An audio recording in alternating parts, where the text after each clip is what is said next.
So here's the one thing that people often ignore about the Pilgrims and the Mayflower Compact. It was not some grand vision of democracy at all, dreamed up in a cabin. It was actually a last minute emergency agreement to stop a mutiny among the non religious passengers, and was signed by only adult men, and its real influence on America was mostly symbolic, and then retrofitted centuries later. Welcome to America at 250, the series unpacking the 25 pivotal events that built the United States, right in time for our nation's 250th birthday celebrations in 2026. I'm Peter Zablocki, the host of the History Shorts podcast, and if you already listen to my daily show or catch my YouTube shorts, you know that I try to tackle well-known historical events, but differently, meaning through different perspectives or maybe different anecdotes. As I keep on saying on this show, this isn't one of those hidden history shows because, you could just Google a lot of this history stuff.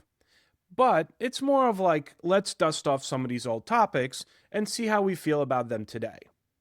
To understand what America became, we keep moving forward from Jamestown's brutal survival to our next English foothold, the Pilgrims' arrival and their quick invention of self-rule. So let's board the Mayflower in 1620.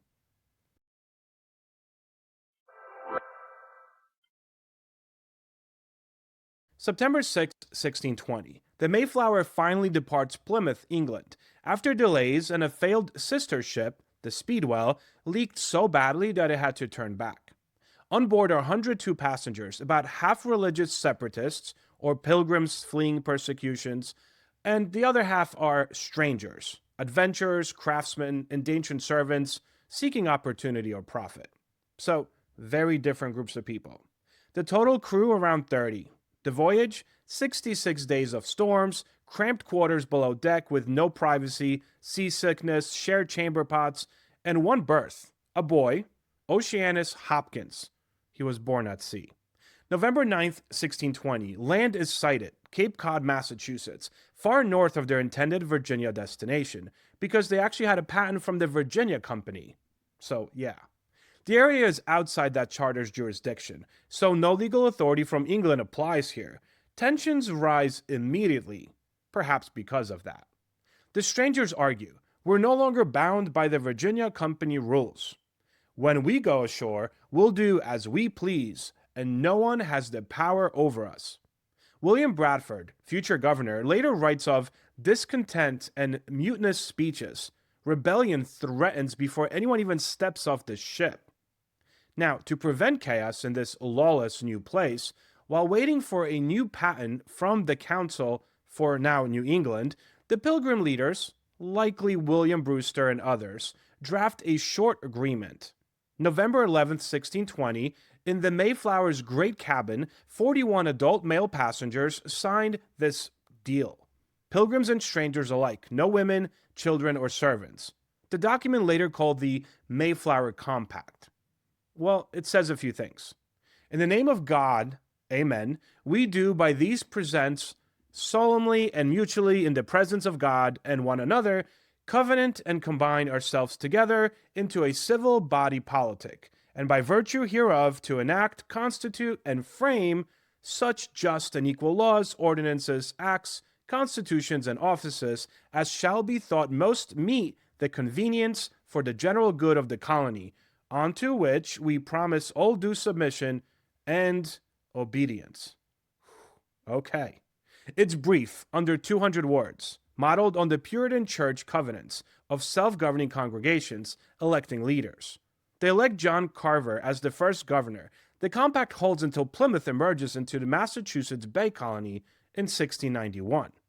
The first winter is brutal. Half the passengers die. Disease, cold, malnutrition. They bury the dead at night in unmarked graves to hide losses from the local Indians. No starving time here, and no cannibalism like Jamestown. But survival hangs by a thread until spring planting and then help from Squanto, who teaches corn cultivation, and a peace treaty with the locals. Here's the hidden truth, though. The compact wasn't a revolutionary blueprint for the American democracy, by any means. It was really a practical fix to bind a divided group and then avoid anarchy. It drew from church self-governance ideas, not Enlightenment theory at all. Its democratic elements, the consent of the governed and majority rule for laws, these were limited only to free adult males who voted. And power stayed within Pilgrim leaders for years. It had very little effect or direct influence on the founders, largely forgotten actually until the 19th century when Americans romanticized this very event as the precursor to the Constitution, which it might or might not have been. Yet, it proved Englishmen could govern themselves by agreement, not just royal charter, which planted a seed for later self-rule. So was this the dawn of American liberty or just desperate pragmatism? A bit of both. Without this quick pact to hold the colony together, Plymouth might have collapsed like earlier attempts.